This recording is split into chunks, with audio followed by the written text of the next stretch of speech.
Hey guys, have you ever tried yoga on your Total Gym?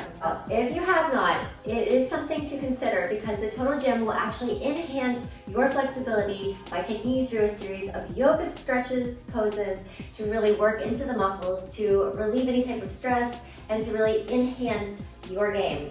So Mark is going to demonstrate a quick flow that you can add into your workout, whether it's a pre-warm-up, a post-workout, or you can add into any type of movement just to get a quick little movement session throughout the week and de-stress yourself. So he's going to start out at the very bottom base, and right now I have him at a medium level, and this can be accommodated to your flexibility. Whether if you have more flexibility, put the incline down lower. You need a little bit more help, raise it up. But right now I have it right in that middle level. So he'll start at the bottom with his feet grounded onto the mat. He's going to reach his arms up over his head, lengthening through his fingers, taking a deep breath in through his nose. And on the exhale, he opens up his arms and swan dives down, placing his hands onto the glide board. Right from here, he lengthens through his spine, and he presses out into a plank position. So right from here, he uses that glide board to slide out on that incline position, keeping his body long from his head to his heels, his core is in tight, and where you can just lengthen through the back of your knees, so you're pressing those knees up and out, pulling in through the abdominals. Now right from here, he lowers the hips, but as he lowers the hips, he's lifting up through the sternum, opening up through the chest, through the shoulders, and really drawing those muscles down through the spines and then through the ribs. He's opening up his breath. Are you breathing? I think so. All right, and on this, he's going to exhale through the movement and press his hips up and back, lengthening through his arms, drawing the glide board just a little bit back so that you can press the heels down to the floor. So you can notice his hips are hinging, his arms are lengthening, and he lifts and closes the glide board back and bends the knees slightly. He swan dives those arms up overhead with that deep breath again, and then he'll start the motion right back down. So let's do it. He comes all the way back out, opens up the glide board, assumes that plank, shoulders on top of wrists, inhale through his nose. He lifts up into up dog, dropping the hips, opening up through the chest, pulling the shoulders down, lifting up through the chest. So that is a very important part. So you don't want to shrug the shoulders. You want to really make sure you're opening up through the chest and opening up. And then use that exhale as you press the hips up and back, hinging through the hips, again lengthening through the shoulders to create that elongation of your spine. So he'll close the glide board, slightly bend his knees, gather the energy, reaching up overhead, and he takes that breath into his heart again. Now we just went and covered in part one, the sun salutations, a nice little flow to warm you up. This part two is a continuation of more flows of how you can get your body moving in and out of stretches to really open up your muscles, release any type of tension, de-stress your body. There's so many benefits to doing flexibility and yoga type training. So from the very bottom of his glide board, same incline, we're gonna keep it at a medium level, and you can adjust that according to your flexibility and you can accommodate it. So Mark's gonna start out with a warrior one. So he'll place one foot onto the glide board.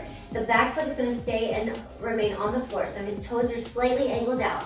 He reaches forward, creating a 90-degree angle of his leg. Now he's reaching up into the traditional warrior one. If that's too much for your shoulders or to keep them overhead, you can always bring them to your your shoulders or to your hips, whatever works for you. So he's holding this as an active stretch. So he can deepen into it. And then from there, he takes his hands down onto the glide board and takes that leg to the outside and onto the floor, bringing the glide board a little bit closer so you can drop the back knee and really lunge into this runner's lunge.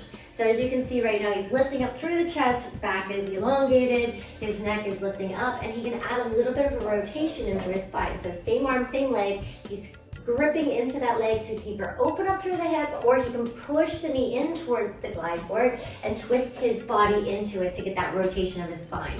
So you can kind of play with this motion.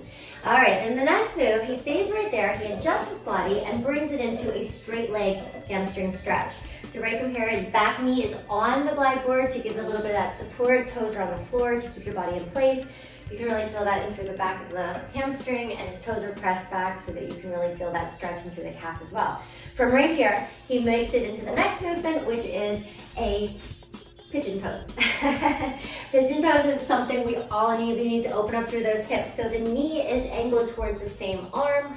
You can do whatever feels best for you in this position. And with the glide board, Mark, you can open and close it just to kind of move through that position, letting the glide board move you through different ranges of motion. You can drop your body down closer towards the glide board, hanging over that leg, however you want to stay there, but you want to really breathe into it. Then our next movement, we go into the transition, which is just a child's pose. So he's going to close the glide board, hold on to the very top with his hands, reaching and pulling away so he can feel the stretch through the shoulders, opening up through that lower back as he sinks his hips down towards the heels. Then you can move your body into any position because it's all about exploring the motion. Now he's ready to start the whole thing on the other side. So we'll go through it one more time. So he takes the other leg onto the glide board, foot is facing straight ahead, the back foot is angled out to the side, both heels and feet are flat as he slides into the pose. So he has to really gaze and keep his focus so that he stays balanced on an open glide board. Right from here, he moves those arms down to the glide board and he finds that runner's lunge. So the foot transitions to the floor, the back knee comes down onto the glide board to really accommodate that flexibility. So he can move into it, shifting forward and back. He can add that little rotation into the knee so he stretches through the spine. He can open up through the hips. So wherever your body feels it needs a little stretch, just experiment.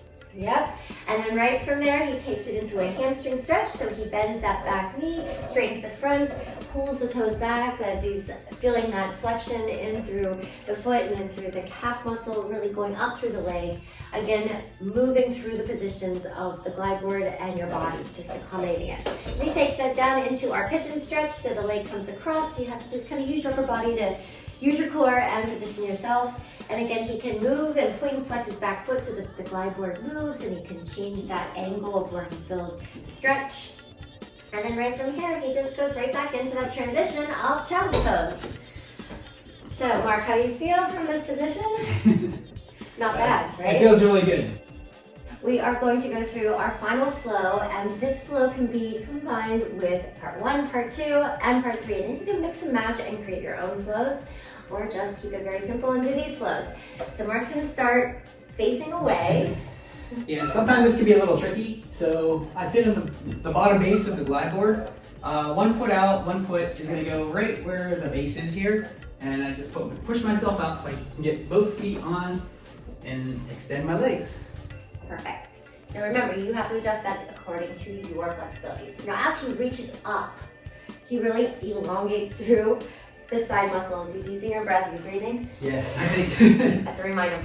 So he folds forward, he lengthens through, he lets his chin tuck towards his chest, pulling his navel away from his thighs, and then he can just move the glide board in and out to kind of relax the spine, kind of open it up. Each time, just take that breath. Allow the breath to move you more every time that you move that glide board.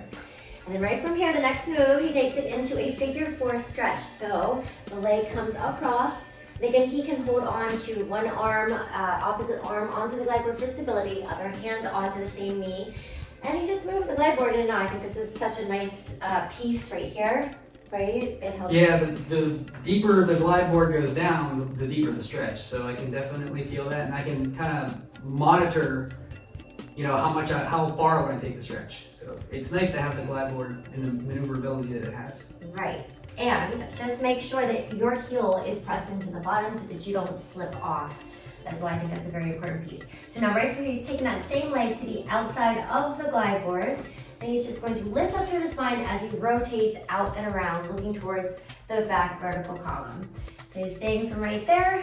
He comes back in, and he's going to take that same leg into his chest, lying down onto the glide board, and he's going to maneuver into another figure 4 pigeon stretch, however you would like to think of it, so that you can open up through that hip. So again, he just moves the leg out and in, maybe rocks it, maybe circles it, maybe hug it in, however it feels more comfortable to you, and just change the angle. He'll bring the leg back down, so both legs are there, a big sit up, his arms reach up, and guess what? It's time to repeat on the other side. So he folds back over, going through this for the second round. He lengthens through the spine. He moves the glide board in and out to get that nice movement and opening of the lower back, pulling the navel away. He sits up nice and tall, and then he takes that leg into figure 4. Again, he finds that position, holding on, bracing himself with one hand on the glide board, anchoring down, the other arm onto the knee, moving the glide board in and out, finding that range of motion that works for you. And each time you do this, obviously it's going to get a little bit more into the stretch, so you really want to use that glide board to help accommodate you. The foot goes to the floor and he takes it into the other move where we sit up and twist. So as he does this, he's lifting up the spine even more, opening up through the vertebra, rotating around it. And then he takes that same leg and he lies right back down into that supine position, hugging it into him. So he can hug it there. He can take the foot with the opposite hand and just find that figure 4 pigeon stretch, maybe rocking it from side to side. So it's really important that you keep that strong leg onto the bottom base so that your body stays there. And then he just pushes the leg into his chest, brings it back down, a big sit up, and again he can continue to move in and out and repeat that whole cycle. What do you think? Well, it felt really good. Gives me control over the range of motion that I want. I've had some injuries with my groin before playing hockey, so being able to do pure performance type stretches are really helpful because it really works the outside of the hip, and also having the hamstring stretch always helps because a lot of injuries are caused by tight hamstrings. So good set of movements. It's a good way to do yoga, especially for someone like me who's a little bit tighter and maybe a little more reluctant to getting fully involved in yoga. So thank you. And I did not tell him to say that. So he is speaking truly to you to let you know that this is real. Like, you really want to incorporate flexibility and put it to that optimal level that you can perform at. So incorporate these moves, whether it's called yoga or a stretch flow. You got this, and you got the Tunnel Gym, and you got some great movements that you can put into your routines. And we'll see you next time.